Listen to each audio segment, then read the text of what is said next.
I mean, the Glazers ultimately are going to do what is best for them. Yeah. And they believe that at the moment, the best thing to do is to sell 25% of Manchester United to Jim Ratcliffe for around £1.3 billion. As far as Sheikh Jassim is concerned, I've been trying to get a sense this morning of whether there's any chance that he may come back in again.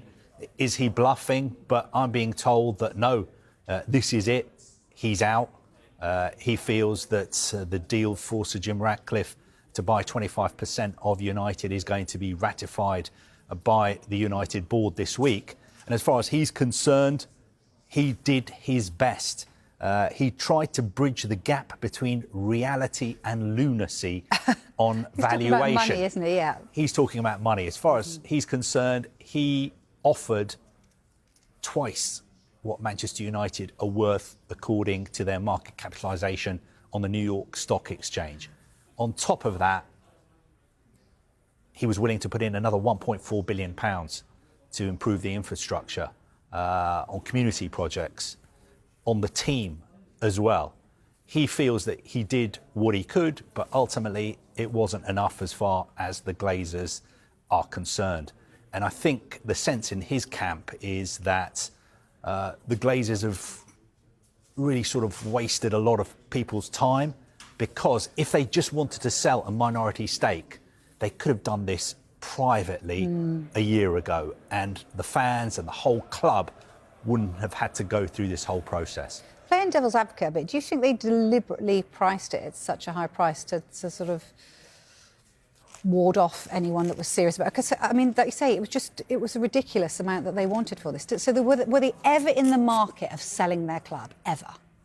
I think they were in the market for selling the club if they got an outlandish valuation. I think what happened is they were spurred on what happened, almost 18 months ago now with Chelsea, when Chelsea were forced to basically be put up for sale.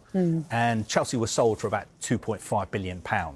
The bank handling that sale said that they had an incredible amount of interest in selling Chelsea. There were all these billionaires Sir Jim out Ratcliffe, there. wasn't he in Billionaires frame, out there was it? who were queuing up to buy Premier League clubs. So I think they convinced the Glazers to put United on the market. And then what happened is, in actual fact, we only ever had one serious bidder who wanted to buy 100% of the club, and that was Sheikh Jassim.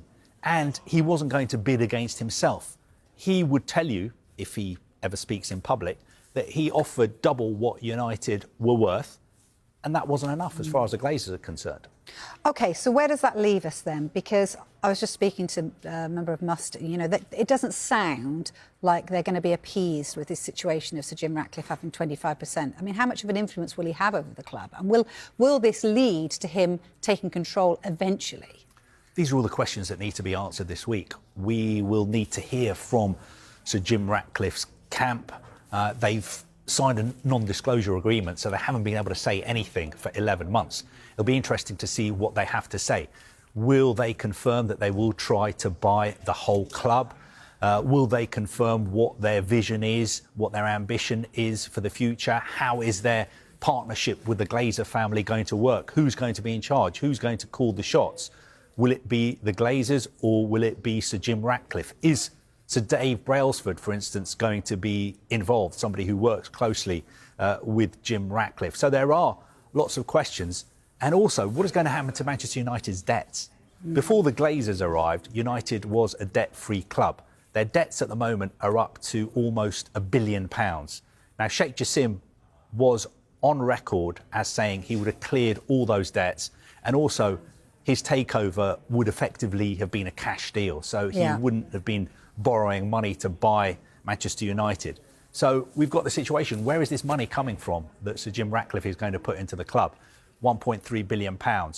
What is that money going to be used for? Is that going to go in the Glazers' back pocket, or will it be used to redevelop Old Trafford, to spend more on players? Also, I'm assuming that 33% of that money is going to have to go to shareholders who own the shares that are listed on the New York Stock Exchange. So 33% of that money is going straight away. So these are the kind of questions that United fans will want answered. What does Sir Jim Ratcliffe want to do? Is he going to be happy with just having 25% of the club? Does he want the whole club? Are we going to hear from the Glazers? What do they want to do? Because at the moment, what has happened seems to suit the Glazer family, but I'm not sure it suits the future of Manchester United.